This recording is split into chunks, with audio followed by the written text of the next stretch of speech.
Good morning, children. Welcome back to English class 10th. As you know that we already discussed the first part of the chapter, two stories about flying. And already we discussed first part, his first flight. Today we are going to continue the second part, the black aeroplane. Let's begin the chapter. The moon was coming up in the east behind me, and stars were shining in the clear sky above me. There wasn't cloud in the sky. I was happy to be alone high up above the sleeping countryside. I was flying my old Dakota aeroplane over France back to England. I was dreaming of my holiday and looking forward to being with my family. I looked at my watch, 1:30 in the morning. Dear students, in this story, the descriptions of first flight, if we think regarding that black aeroplane written by Frederick. Okay, Frederick is going to narrate the story, and the narrator explaining his experience. वो अपना पहला flight जब ले रहे हैं Dakota aeroplane के साथ, वो कह रहे हैं the moon was coming up in the east. अब पूर्व में चंद्रमा नज़र आ गई है.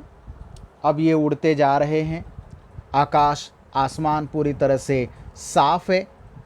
In the clear sky above me there wasn't cloud in the sky. I was happy to be alone high up above the sleeping countryside. अब जिन देशों के ऊपर से होकर गुजर रहे हैं, पूरा देश सो चुका है, और ये खुले आसमान में, जहां आसमान में बादल भी बिल्कुल नहीं है, साफ सुथरा है, इनकी उड़ान के लिए एकदम सही और आदर्श वेदर है. और ये जा रहे हैं. I was flying my old Dakota aeroplane over France back to England. France के ऊपर से उड़ते हुए ये इंग्लैंड वापस आ रहे हैं. I was dreaming of my holiday and looking forward to being with my family. अब ये चलाते वक्त, अपने एरोप्लेन को, ब्लैक डाकोटा को उड़ाते वक्त, ये अपने दिमाग में सोच लेकर जा रहे हैं, क्योंकि अपने घर में पहुंचेंगे, घर के लोगों के साथ समय बिताएंगे. I looked at my watch 1:30 in the morning. सुबह के 1:30 बज चुके हैं, और उस 1:30 बजे ये आसमान में उड़ते हुए जा रहे हैं. I should call Paris control soon, I thought as I looked down past the nose of the aeroplane. I saw the lights of a big city in front of me. I switched on the radio and said, Paris Control, Dakota DS 088 here. Can you hear me? I am on my way to England over. अब Paris में से होकर गुजरते समय, Paris के जो control room होता है, जहाँ से रडार के द्वारा सारे प्लेन को देख सकते हैं, वहाँ इन्होंने कॉल किया और पूछा, Paris control, Dakota DS 088, can you hear me? I am on my way to England over.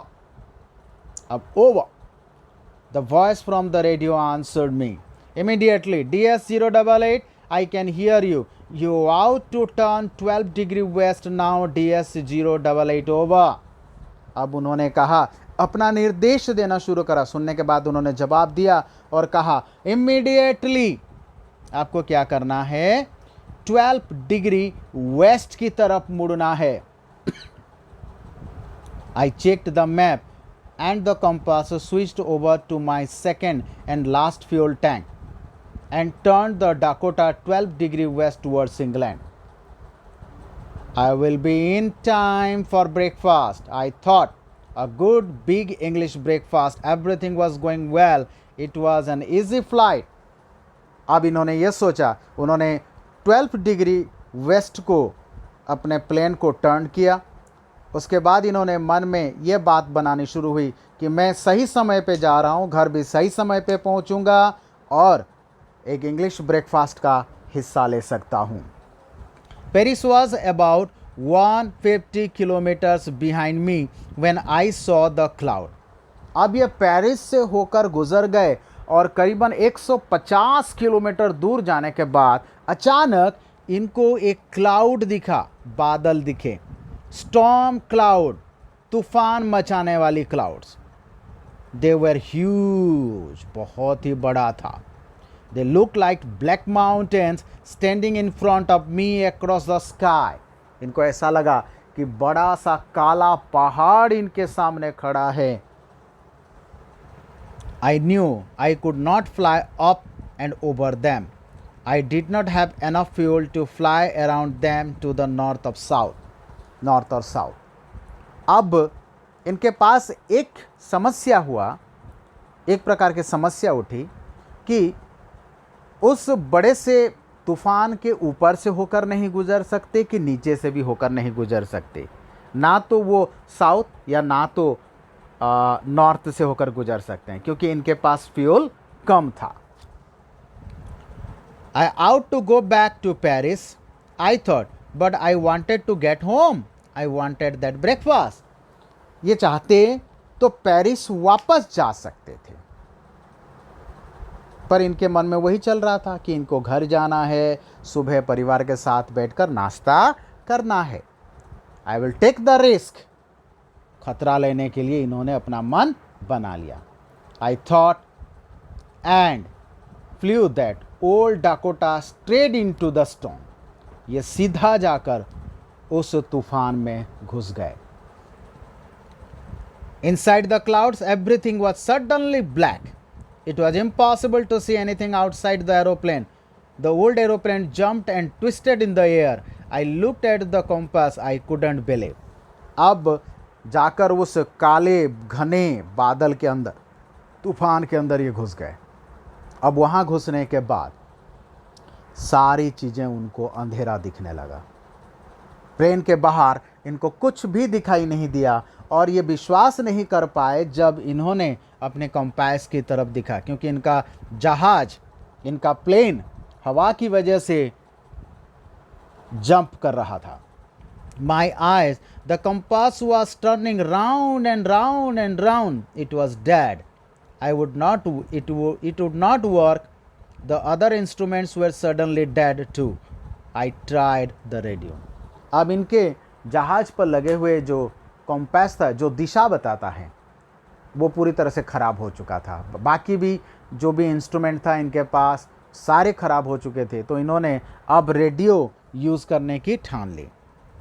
Paris control, can you hear me? There was no answer. The radio was dead too. I had no radio, no compass, and I could not see where I was. I was lost in the storm. Then in the black cloud quite near me, I saw another aeroplane. It had no lights on its wings, but I could see it flying next to me through the storm. I could see the pilot's face turned towards me. I was very glad to see another person. He lifted one hand and waves. Follow me, he was saying, follow me. He knows that I am lost. I thought he is trying to help me. अब उस अंधेरे बादल में उड़ते उड़ते अचानक इनको एक दूसरा प्लेन दिखाई देता है, जिस प्लेन में लाइट की नामो निशान तक नहीं है, उसके विंग्स में कोई भी लाइट नहीं जल रहा है, पर ये साफ तरह से उनको देख सकते हैं। उनके बैठे हुए पायलट के चेहरे को भी देख सकते हैं। और उस व्यक्ति ने उस दूसरे पायलट से इन्हें हाथ हिलाकर इशारा किया कि ये उस पायलट को फॉलो करें। He turned his aeroplane slowly to the north front of my Dakota so that it would be easier for me to follow him. I was very happy to be behind the strange aeroplane like an obedient child. अब उन्होंने अपने aeroplane को थोड़ा सा north की तरफ turn किया और इशारा किया पीछे आने के लिए। और मुझे ये अच्छा लगा कि ऐसे परिस्थिति में कोई बचाने वाला आ गया है, कोई हेल्प करने वाला आ गया है, और एक अच्छे बच्चे की तरह मैं उनको फॉलो करता हुआ चला गया। Suddenly I came out of the cloud and saw two long straight lines of lights in front of me. It was a runway, an airport. I was safe. I turned to look for my friend in the black aeroplane, but the sky was empty. There was nothing there. The black aeroplane was gone. I could not see it anywhere. अब अचानक उस plane का पीछा करते करते जब ये आए तो अचानक उस बादल में से, उस क्लाउड में से ये बाहर निकल गए और देखा कि एक रनवे दिखाई दे रहा है जहाँ पर ये अपने एरोप्लेन को लैंड कर सकते हैं। पर इन्हें वो ब्लैक एरोप्लेन नहीं दिखा जिसकी लाइट नहीं जल रही थी और जिसके पीछे पीछे ये आ गए थे।